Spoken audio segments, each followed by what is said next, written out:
Hi, it's Heather from Kdoozy again, continuing the video series on cult dynamics.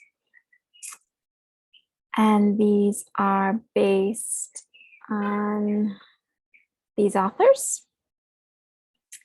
And we left off with this one. So the leader is not accountable to any authorities. We can probably imagine these kind of extreme, like the actual cult examples where, there's just one person in charge and it's like this bubble and no one can do anything about it. The police, etc. But if we think about it in terms of an organization or a movement, we could say as well, if that person does something wrong or against the wishes of the movement, for example, where is the accountability? Can that person be stopped? Where do you take your complaints to, for example? We have a workshop on community accountability, and we have another workshop on justice. So we do explore, what would a healthy community look like? What would a healthy society look like in terms of these ideas and these issues that arise? But the question is, if you're in an organization or a movement and you notice harm is done, how easy is it to address it? A pause, look around. We need to regulate our nervous systems on this stuff so that we can think really well, because there's a lot going on in the world that needs our attention and a lot more challenging stuff to come. So I invite you to join the Facebook group so that you can reflect on this stuff with other people who are also doing the work, also either attended the workshops or are watching videos. You can also book these workshops on the website if you prefer something live. Okay, there'll be links at the end for that. Next dynamic is, I've done that one. Okay. Yes, what is the process for filing complaints? Is there an actual feedback mechanism? I was in a movement where someone did harm and there was like a circle, some kind of restorative justice circle or something, but it was meaningless because that person just went on to continue.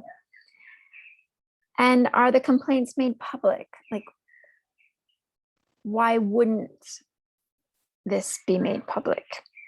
And there might be some very valid reasons why complaints aren't made public, but think about it. Think about who they're trying to protect, who they're trying to keep comfortable, right? We just want to question things and not take it for granted that they must have a perfectly good reason for deciding something.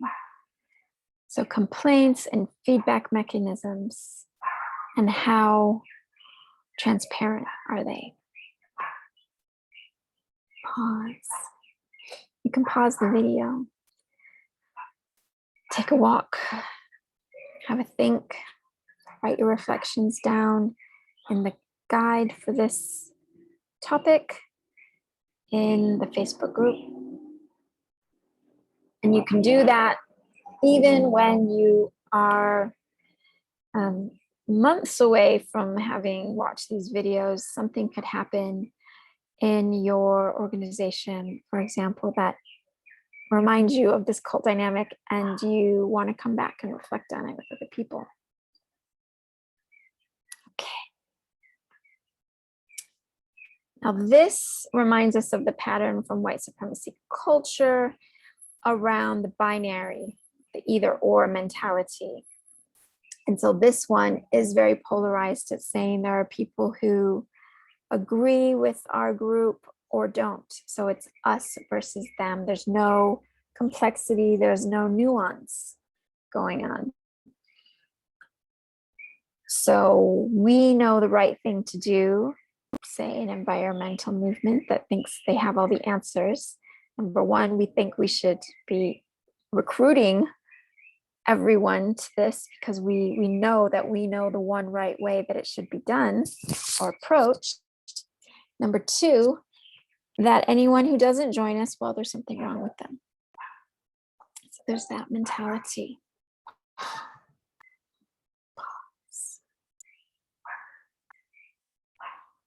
Take care of your nervous system. And it's really hard to do that individually. It's individualistic. White supremacy culture pattern to think that we can do this work alone. We need to do it in community and we need to co-regulate. That will come up in the future in other workshops. Okay, so the group is elitist. Kind of touched on this just now, saying that we know the answer. We know the one right way to respond to this particular issue or way of life. And so we're special. We're exalted. Our leaders, the founders, the members are special. And I was very vulnerable to this when I was in an environmental movement. And I was like on a train in Europe and someone saw the symbol. And I felt, and they were like, oh, we love what you're doing. Please keep doing it. I felt really special. And it felt like a literal badge of honor to be doing that. Doesn't mean that that can't be healthy in some way, but it's when you put all of these together, what are we coming out with? Is it a healthy organization? Is it a healthy movement? If it has so many cult dynamics, I'm not judging whether what you're thinking of does or doesn't, just trying to get us to think. Pause and think. This is all really complex stuff.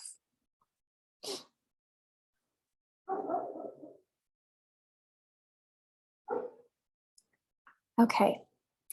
The leadership induces feelings of shame and or guilt in order to influence members. Often this is done through peer pressure and subtle forms of persuasion.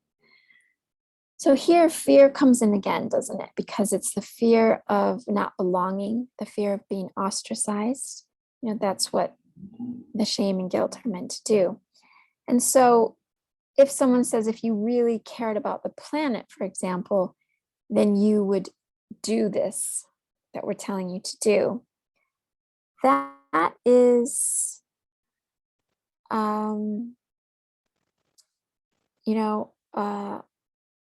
a way of shaming and guilting people into doing something. So let's just be really good and literate at recognizing this when it happens. And we may decide to do whatever that person is suggesting, but let's not do it out of guilt or shame or out of a sense of urgency. Let's do it with our eyes wide open, with our brains fully engaged and available to critical thinking. Okay, I'm going to pause us there and we will switch to the next video. Just a reminder to check out the links if you want to join the Facebook group, if you want to book any workshops, and see you in the next video.